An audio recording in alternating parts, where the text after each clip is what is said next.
السلام علیکم ناظرین، میں جاوید اقبال آپ تمام سامعین کا ناظرین کا آپ کے ہی یوٹیوب چینل شاہین کلاسز اردو میں تہہ دل سے خیر مقدم کرتا ہوں۔ آج کا یہ کلاس تیاری 3 اور 4 اور دیگر مقابلہ ذاتی امتحان کے لیے مفید ہونے والا ہے۔ چلیے بلا تاخیر ہم کلاس کا آغاز کرتے ہیں۔ آج کا ہمارا ٹاپک ہے قصیدہ۔ قصیدہ لفظ جانتے ہیں جس کا معنی قصد، یہ لفظ قصد سے آیا ہے جس کے معنی ہوتا ہے ارادہ کرنے کے۔ ٹھیک ہے، چلیے شروع کرتے ہیں۔ بسم اللہ الرحمن الرحیم۔ قصیدہ عربی زبان کا لفظ ہے جس کے لغوی معنی شتبر یا مغز غلیظ کے ہے، یعنی گاڑھا یا دمدار یا گودا۔ ٹھیک ہے، اب آگے چلتے ہیں۔ ایک خیال یہ بھی ہے کہ قصیدہ لفظ قصد سے نکلا ہے۔ ہم نے کہا تھا قصد کے کیا معنی ہوتا ہے؟ ارادہ کرنا۔ ٹھیک ہے، یہ عربی لفظ ہے، اس کے معنی کیا ہوتا ہے؟ ارادہ کرنا۔ اور اصطلاحاً ہر ایک لفظ کا دو معنی ہوتا ہے، ایک ہوتا ہے لغوی، ایک ہوتا ہے اصطلاحی۔ لغوی معنی کیا ہو گیا؟ ارادہ کرنا کا۔ اب ہم بات کرتے ہیں اصطلاحی۔ اصطلاحی معنی کیا ہے؟ تو اصطلاحاً قصیدہ اس مسلسل نظم کو کہتے ہیں جس کے پہلے شعر کے دونوں مصرے اور بقیہ اشعار کے دوسرے مصرے ہم قافیہ و ہم ردیف ہوں۔ ٹھیک ہے، کیا ہے کہ پہلے شعر کے دونوں مصرے، ایک مصرع یہ مان لیتے ہیں، دوسرا یہ مان لیتے ہیں، ہم نے نظم نہیں لکھا، تو اس کے دونوں مصرے اور بقیہ اشعار کے دوسرے مصرے، پہلے شعر کے دونوں مصرے یہ ہاں دونوں، اور جو دوسرے جو مصرے ہوں گے اس کے دوسرے مصرے، یعنی تیسرا مصرع نہ ہو کر کے صرف اور صرف یہ چوتھا، پھر اس کے بعد لاسٹ چھٹا، اس طرح سے یہ کیا ہونا چاہیے؟ ہم قافیہ ہم ردیف ہونا چاہیے۔ ٹھیک ہے، یہاں لکھا ہے ہم قافیہ و ہم ردیف ہونا چاہیے، جس میں مدح یا ذم یا وعظ و نصیحت ہو۔ قصیدے کے لیے لازم نہیں ہے اس میں ردیف ہو، ردیف اس میں ضروری نہیں ہوتا ہے۔ قافیہ تو قصیدے کے لیے ضروری ہے لیکن، اور ردیف بھی ہے، لیکن بہت اشد ضرورت اگر کہیں بات کی جائے تو ردیف کی ضرورت نہیں ہوتی ہے۔ قافیہ اور ردیف ہوتا تو ہے، لیکن اگر کہا جائے شرط تو ردیف اس کے لیے شرط نہیں ہے۔ اب بات کرتے ہیں، قصیدے کا پہلا شعر مطلع ہوتا ہے۔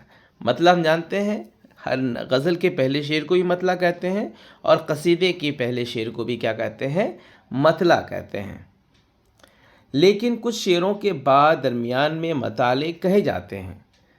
پہلا شعر مطلع ہوتا ہے، اور کچھ شعروں کے بعد لگاتار نہیں، ایک شعر ہو گیا، دوسرا شعر ہو گیا، تو پہلا تو مطلع ہو گیا، لیکن ایسا ضروری نہیں ہے کہ دوسرا مطلع ہو۔ کچھ شعروں کے بعد اس میں مطلع آتے ہیں، سمجھے؟ اور غزل دونوں مصروں کے قصیدوں کا ذو المطلعین، دو مطلع اگر آتے ہیں تو اس کو ہم کیا کہیں گے؟ ذو المطلعین کہیں گے۔ اور دو سے زیادہ اگر مطلع، اگر قصیدے میں دو سے زیادہ مطلع ہو تو اس کو ہم کیا کہیں گے؟ ذو المطالع۔ کیا کہیں گے؟ ذو المطالع۔ غزل کے شروع میں متعدد مطلع ایک کے بعد دیگرے ہو سکتے ہیں۔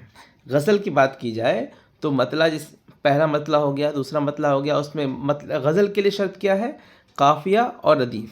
پہلا اگر یہ شعر ہے تو اس میں قافیہ اور ردیف کا ہونا شرط ہے، تبھی وہ کیا ہوتا ہے؟ مطلع کہلاتا ہے۔ تو پہلا شعر بھی مطلع ہو گیا، کبھی کبھی دوسرا شعر بھی مطلع ہو جاتا ہے، تیسرا شعر بھی مطلع ہو سکتا ہے، یعنی کہ غزل میں پہلا، دوسرا، تیسرا ہر شعر ایک کے بعد دیگرے مطلع ہو سکتے ہیں۔ لیکن اگر بات کی جائے قصیدے کی تو قصیدے میں لگاتار مطلع نہیں ہوتے ہیں،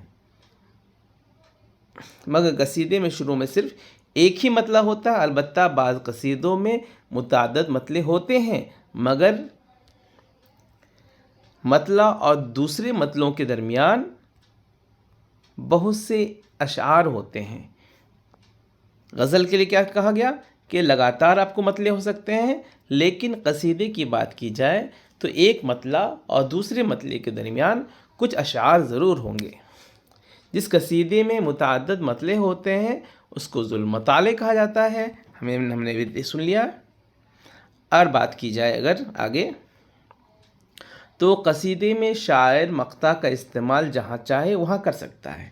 غزل میں کیا ہوتا ہے کہ غزل میں شاعر مقطع کا استعمال اخیر میں کرتا ہے، اور ہم جانتے ہیں مقطع کسے کہتے ہیں۔ مقطع کہتے ہیں وہ شعر جس میں شاعر اپنا تخلص استعمال کرتا ہے، ٹھیک ہے۔ قصیدے میں اشعار کی کم سے کم تعداد 21 اور زیادہ کی کوئی حد متعین نہیں ہے۔ قصیدے میں کیا ہوتا ہے، کم سے کم کتنا، 21۔ قصیدے میں کم سے کم 21 اشعار کا ہونا ضروری ہے اور زیادہ کی کوئی قید نہیں ہے۔ اب دیکھتے ہیں آگے کیا کہا جا رہا ہے۔ عربی شعراء قصیدے کی ابتدا عشقیہ اشعار سے لکھتے ہیں، یعنی کہ یہ جو قصیدہ ہے یہ عرب سے آیا ہے، اور اس میں جو شعراء ہیں اپنے عشقیہ جذبات کا اظہار کرتے تھے، جس کو تشبیب کہتے ہیں۔ کیا کہتے ہیں؟ تشبیب کہتے ہیں۔ پھر کسی سلسلے میں ممدوح کا ذکر کرتے تھے اور اس کو تخلیص، تخلص، مخلص کہتے تھے۔ اس کے بعد ممدوح کی تعریف ہوتی تھی جس کو مدح یا تمہید کہتے تھے۔ قصیدے کی دو قسمیں ہیں۔ اب بات کی جاتی ہے قصیدے کی، تو یہ دو طرح کے ہوتے ہیں۔ کون کون سے ہوتے ہیں؟ ایک ہوتا ہے خطابیہ اور دوسرا ہوتا ہے تمہیدیہ۔ پہلا خطابیہ اور دوسرا تمہیدیہ۔ اب بات کی جائے خطابیہ کسے کہتے ہیں، تمہیدیہ کسے کہتے ہیں، تو خطابیہ قصیدہ وہ ہوتا ہے جس میں شاعر تمہید باندھے بغیر مدح یا ہجو شروع کر دیتا ہے۔ تمہید ہونی چاہیے تھی، لیکن تمہید اگر جس قصیدے میں تمہید نہ ہو اس کو ہم خطابیہ کہتے ہیں۔ اور ایک دوسرا قسم ہو گیا تمہیدیہ، وہ قصیدہ ہوتا ہے جس میں شاعر مدح یا ہجو سے پہلے تمہید باندھتا ہے۔ اگر تمہید ہے تو تمہیدیہ، اگر بغیر تمہید کی ہے تو وہ کیا ہو گیا، خطابیہ۔ اوکے، آگے چلتے ہیں۔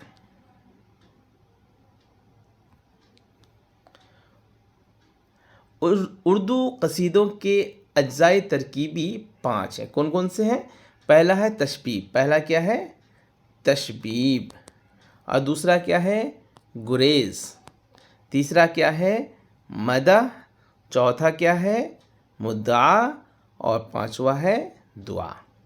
ٹھیک ہے، پہلا تشبیب، دوسرا گریز، تیسرا مدح، اور چوتھا ہو گیا آپ کا مدعا، اور پانچواں دعا۔ چلیے آگے چلتے ہیں۔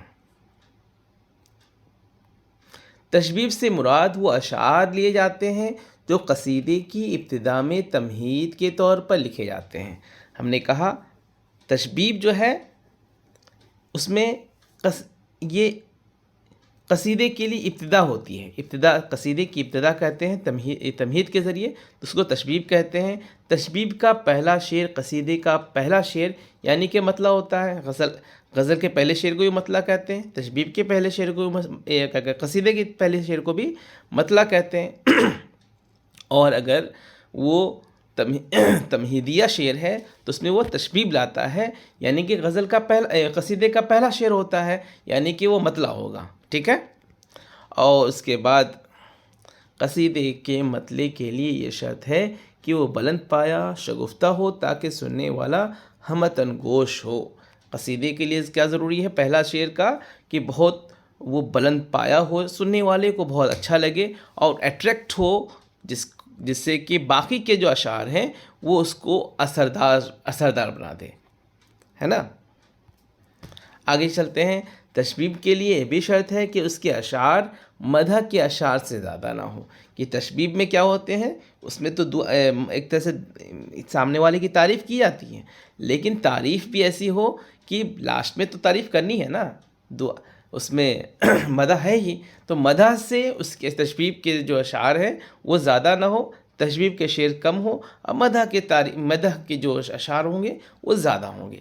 تشبیب کے لیے شاعر مدح کے طرف قدم بڑھاتا ہے. تشبیہ میں کیا مدح کی طرف قدم بڑھاتا ہے، لیکن مدح سے ان کے اشعار کیا ہونے چاہیے؟ کم ہونے چاہیے.